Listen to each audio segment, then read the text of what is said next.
Hello there. So you want to know how you can simply go ahead and find files on MacBook. This is going to be the only video that you'll ever need to watch on the internet. So with that being said, let's just get straight into the video.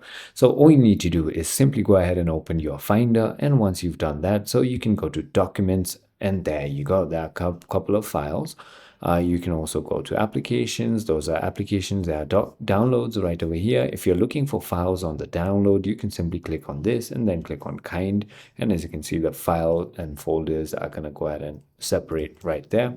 You can also do something like click on this search right over here and then search for any file that you're looking for. So for example, government ID. I have the government ID right over here on documents. It should go ahead and show up.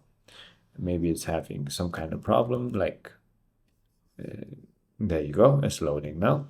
And as you can see, it's going to simply go ahead and search for everything that has the word, and that is about it. I hope this video was helpful to you. If it was, hit that like button, and I'll see you on the next one.